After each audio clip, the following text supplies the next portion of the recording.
Hi viewers எல்லோருக்கும் வணக்கம். இன்னைக்கு சிந்து பைரவி நாடகத்தில் காயத்ரிக்கு கல்யாணம் நடக்க இருக்குதுங்க வீட்லேயே. அப்போ சூப்பராக ட்ரெஸ் பண்ணிக்கிட்டு நல்ல கலர்ஃபுல் கலரோட பைரவி நடந்து வராங்க. அதை பார்த்ததும் ஆறுமுகத்துக்கு மனசுக்குள்ள புயலுங்க.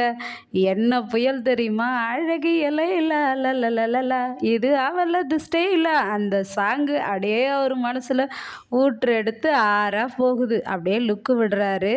மாடி படிக்கட்டுலேருந்து இறங்கி வராங்க பைரவி. பைரவி வந்து அவங்க அத்தை கிட்ட, அத்தை காயத்ரி ரெடி ஆகிட்டா, பூ வச்சு விட்டா சரியாக இருக்கும் அத்தை அப்படின்னு சொல்லி பூவெலாம் வாங்கிட்டு போகிறாங்க காயத்ரியை ரெடி பண்ணுறதுக்கு.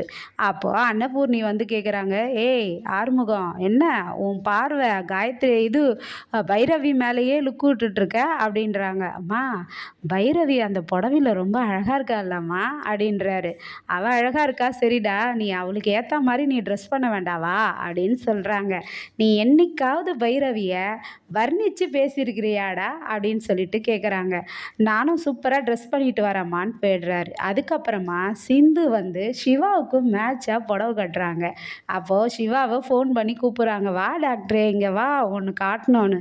அப்போ காமிச்சதும் என் சாரியை பாரு நல்லா இருக்கான்றாங்க. நீயும் நானும் மேட்சிங்கு, அப்போ தானே 4 பேருக்கு தெரியும் நீயும் நானும் புருஷன் பொண்டாட்டின்னு அப்படின்றாங்க. அப்போ சிவா சொல்கிறாரு, இந்த ஊரில் இருக்கிறவங்களுக்கு எல்லாருக்குமே நீயும் நானும் புருஷன் பொண்டாட்டின்னு தெரியும் சிந்து, சரி சரி கிளம்பு அப்படின்னு சொல்லிட்டு போகிறாரு.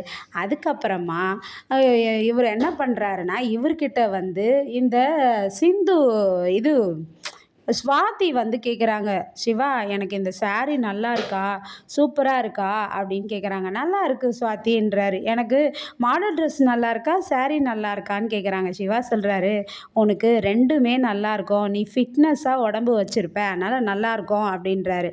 அப்போனா நம்ம ஒரு ஃபோட்டோ எடுத்துக்கலாமா, செல்ஃபி எடுத்துக்கலாமான்னு என்ன பண்ணுறாங்கன்னா, இவங்க ஃபோட்டோ எடுக்கிறாங்க. ஸ்வாதி சிவா கூட ஃபோட்டோ எடுத்ததும் இதை சிந்து பார்க்குறாங்க. சிந்து பார்த்துட்டு, என்ன டாக்டர் அவள் கூட வந்து செல்ஃபி எடுக்கிற, ஏன் கூட எடுக்க மாட்டேன்ற அப்படின்னு சொல்லிட்டு சிவாவை கூப்பிட்டு, இங்கே பாரு என் கூட எடுக்கணும், நான் தான் உனக்கு கட்டின பொண்டாட்டி, என் கூட எடுக்கிறதுக்கு என்ன தயக்கம் அப்படின்னு மாற்றுக்கட்டில் இவங்களும் செல்ஃபி எடுக்கிறாங்கங்க.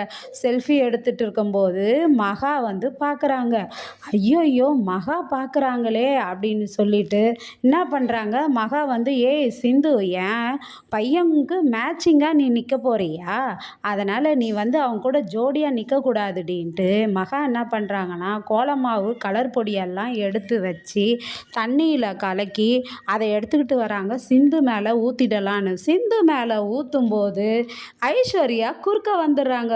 ஏய் சனின, நீ ஏன்டி குறுக்க வந்த அப்படின்னு கேட்குறாங்க. அம்மா என்ன உனக்கு லூஸாம்மா நீ, இப்போதாம்மா நான் குளிச்சுட்டு ட்ரெஸ்ஸு போட்டேன், இப்போ வேறு ஒரு குளிச்சுட்டு புது ட்ரெஸ் போட்டு ஆகணும், இது மாதிரி என்ன ஹோலி பண்டிகையாக கொண்டாடுற அப்படின்ட்டு அவங்க மேலே ஊற்றிடுறாங்க. ஐஸ்வர்யா மேலே அவங்க புலம்பிக்கிட்டே போகிறாங்கங்க. சரின்ட்டு நான் திரும்பவும் கிளம்பணுமே அப்படின்ட்டு. ஆனால் ஆறுமுகம் ஜாலியாக என்ஜாய் பண்ணுறாரு. சூப்பராக புது ட்ரெஸ் எல்லாம் போட்டுக்கிறாரு.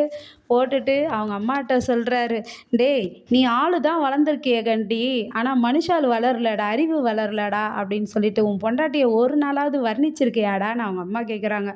ஆமாம்மா, ஒரு நாள் கூட நான் பைரவியை வர்ணிச்சதே இல்லைம்மா, நீ அழகாக இருக்கேனே சொன்னது இல்லைம்மா, நான் போய் இப்போ போய் சொல்லவா அப்படின்றாரு. போய் சொல்லுடா, அவளை வர்ணிடா அப்படின்னு சொல்கிறாங்கங்க. காயத்ரி கல்யாணம் நடக்க இருக்குது நாளைக்கு.